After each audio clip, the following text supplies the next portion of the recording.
Everything I had been told was to keep on pushing faster, bigger, better. And I stopped. Not because I gave up, because I actually saw what I was chasing. Everything I was taught was to keep on going. Yeah, be ambitious, push for bigger and better, never settle. And I did this for many, many years. And at the beginning, you're pushing to achieve goals. You're pushing to maybe change your life, or you're maybe pushing because you want that promotion in your job. But that pushing and wanting to become bigger, wanting to become better, then becomes a habit. It's like you are never happy or you're never settled, and you always want to continue to be bigger, better, and you want it faster. And it's an awful spiral to get in. And after many years of doing this, I finally stopped and actually looked at what I was really chasing. And what I was really chasing, did it really matter? So let me tell you a story of when I decided not to chase more. And once I decided, it was quite a big relief, to be quite honest. And I actually had to check in, like, what was I actually chasing in the first place? So when you're running a business or you have a job, at a certain age, it would be wise to make investments. Yeah, having one income stream is an emergency income stream. If something happens to that income stream, you've got nowhere else to turn. So you want to build several income streams so you can carry on living the lifestyle you live. Also, to future-proof yourself, yeah, to make sure that you've got money coming in when maybe you want to take a step back. And that's always what I've been focused on, is building extra income streams so I can continue living the lifestyle I can with my family.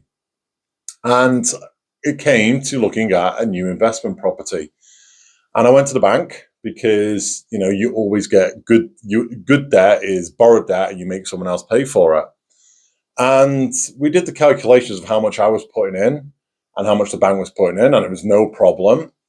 And I walked away from the bank thinking, why do I need another property? Why do I really need it? So I went and had a coffee, sat down, and it was just the number on the portfolio. It was just adding another number to the portfolio, because you'd see something on YouTube or you'll see something on Facebook which says you need X amount of properties and you can live this type of lifestyle in the future. Or you're just trying to keep up with the Joneses. You're just trying to keep up with other people who are building up property portfolios. So I thought, do I need this because it's going to pay me in the future?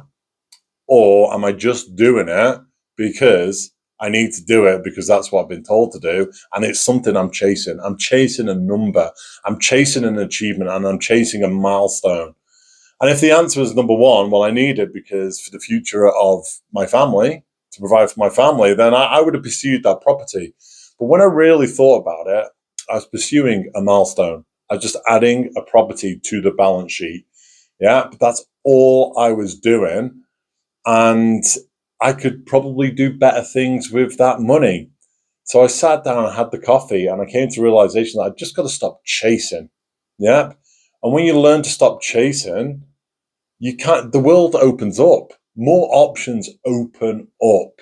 And the chasing, as I said earlier, it comes from habit of always wanting more, because I would have got that property. I would have been happy with that property, and I would have got another property and another property. And yeah, I would have had a great property portfolio, and I still will. Yep. However, you have to be buying that property for the right reasons.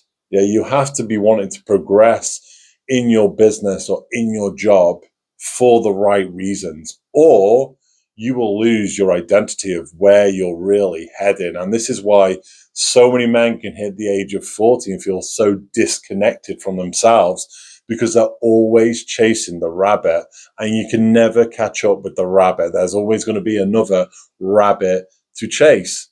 And that makes us extremely unhappy. So when we say no, and we actually zoom out and we actually think about what we actually want in life and who we actually are, that is when you can start to know the real you again. Yeah, your real purpose. Why are you really doing what you're doing? The more is a habit which now makes decisions for you. It's not you, okay? And when you identify this, you can actually move forward. Yeah, the more is you're looking for that destination where you think you're going to be happy, but you're actually not, because you get to that destination and you're looking for more. And many men don't see this and they don't identify this, and they get trapped in the life hole of always wanting more. And always wanting more is never being happy. So on this video, I'm not telling you to stop building.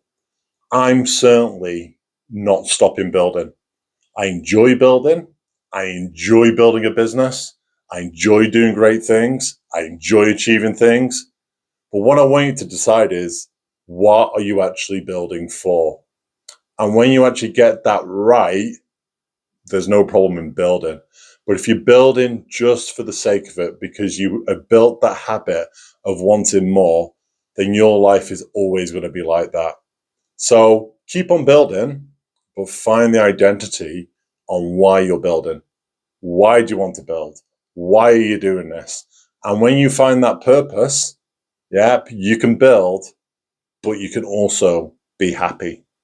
So if something resonated with you in this video, I want you to put a comment box in the comment box below and let me know maybe your story where you were pushing for more and realized that you had to stop.